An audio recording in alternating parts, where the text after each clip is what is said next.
Now, breaking news from KXAN News.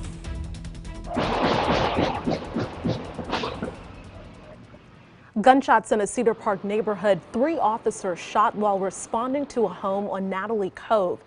Now that's near Leander High School, a couple of miles west of 183. The suspected gunman has been holed up inside the home with 3 family members since the shooting just after 3 this afternoon. KXAN's Alyssa Gord is at the scene. She's been following this story since it first developed. Alyssa, what can you tell us?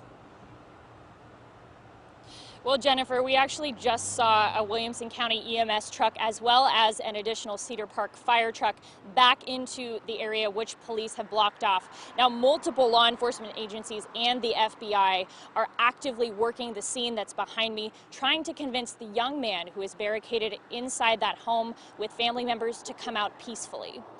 This is what the neighborhood looked like when police first arrived. Later on, they brought in armored vehicles and a mobile command unit. Cedar Park police first got a call from this address at 3:10 this afternoon. A woman said her son had kicked in the door and was acting aggressively. The interim police chief says he's a young man in his 20s, refusing to come out.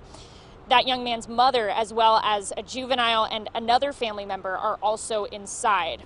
Officers were met with gunfire as they entered the house. Police returned fire, but they're not sure if the young man was hit.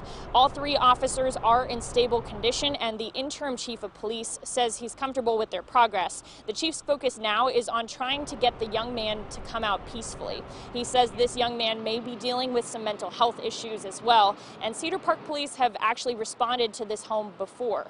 As negotiators try to bring this to a peaceful resolution, Interim Chief Harmon has a message for the young man inside that home. We want to end this peacefully for everybody involved, for the suspect inside, for the hostages that are inside, for the officers that are on scene, for everybody. That is our main goal, is to bring this to a peaceful resolution.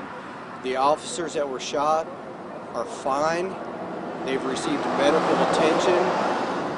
They don't have life-threatening wounds, and that's important to know that and to understand that.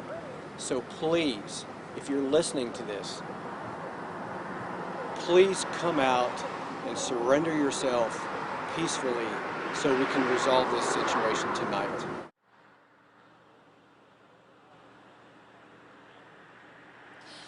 And Interim Chief Harmon says at this point he is not aware of anyone besides those 3 officers who was injured. Now, this is still an active scene, and so South Baghdad Road behind me and Heritage Park Drive, that intersection there is blocked off, and it will remain blocked off as this continues to be an active scene.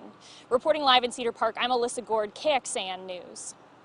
All right, Alyssa, thank you. Now, here's how people in that area were told to stay inside. They received this text that reads, "Shelter in place due to an active shooter. Lock all doors and windows." This alert was sent through the Cedar Park Alert Me system, and that's part of the Warren Central Texas. It's a regional notification system of the Capital Area Council of Governments. The city uses the service to text, call, or email emergency and public safety warnings to families. Now, while this remains an active scene, like you just heard Alyssa talk about, some neighbors there are still unable to get back inside their home tonight. Candy Rodriguez joins us live from Heritage Park, where she did speak with neighbors who are in that neighborhood. Candy. Jennifer, and one couple had left their home to run an errand. When they got back, they were unable to get on their street. Another neighbor came to the neighborhood pool to check on it. That's when he heard gunshots. He is now stuck, unable to get back inside his home.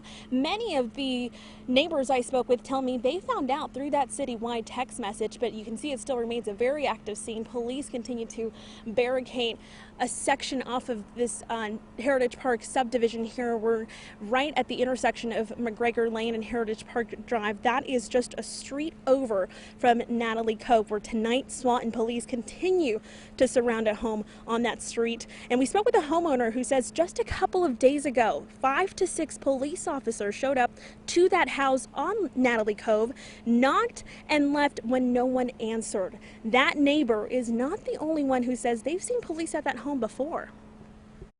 I don't know, 2 or 3 weeks before this, there was some kind of issue on that street, and it was with him. because they called the police, and there were, there might have been 7 or 8 police cars on that street, and apparently, he was having a problem or whatever was going on with him, so they were there. And no word yet on when neighbors will be allowed back inside their homes, as this remains an active scene here in Cedar Park. But of course, we'll continue to keep you updated with the latest throughout the night and tomorrow morning on KXAN News Today. Live in Cedar Park, Candy Rodriguez, KXAN News. Candy, thank you. Now, Cedar Park did not release where the officers were taken for treatment, but we have seen some police presence at St. David's Round Rock Medical Center, and KXAN's Tahira Rahman is there and has noticed some officers coming and going. Right, Tahira?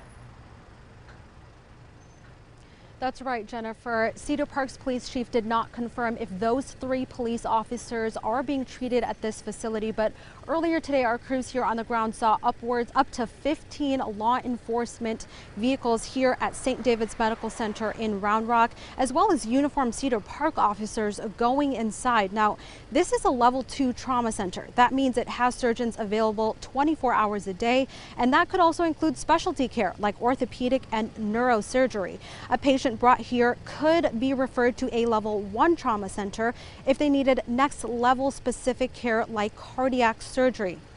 Now, earlier tonight, Cedar Park's interim police chief gave an update on his officers' conditions. I have personally been in contact with all 3 officers that were shot. I visited them in the hospital along with their families. They are all in stable condition and doing well. I felt very comfortable when I left the hospital that they will be in good hands. No, again, we do not have confirmation that those 3 Cedar Park police officers who were shot earlier today are being treated here at this facility. However, the police chief did also say that one of those officers will remain in the hospital tonight. He also indicated that the other 2 officers possibly may not have to stay overnight. Live in Round Rock, Tahira Rahman, KXAN News. All right, Tahira, thanks so much. Well, incidents like this really make us think about the danger inherent in police work. And lately, we've heard increasing criticism about officers' use of force and also calls for shifting funding away from police departments. So we went in search of some perspective on if that changes the threat to officers on the street. A University of Texas researcher, Michael Sierra Arvelo, just published a report looking at whether violence against police has increased. He found, quote, no significant increases in fatal or non-fatal violence against police officers in recent years, despite widespread concern, though, among police administrators that the public has become increasingly anti-police. Now, his report was published July 20th, but covers data from 2014 to 2019, so it really wouldn't factor in any of the influences from the recent nationwide protests. But it does address the renewed discussion of a, quote, war on cops that began after the 2014 police killing of Michael Brown in Ferguson, Missouri. Governor Greg Abbott sent out this statement about today's shooting that says, quote, our hearts are with the police officers who were injured while protecting the Cedar Park community this afternoon. We must never take for granted the service and sacrifice of our law enforcement officers, and the state of Texas stands ready to provide and support resources needed to bring justice to those involved. Of course, we have reaction from all over the state from today's shooting, and that will be on our website at KXAN.com.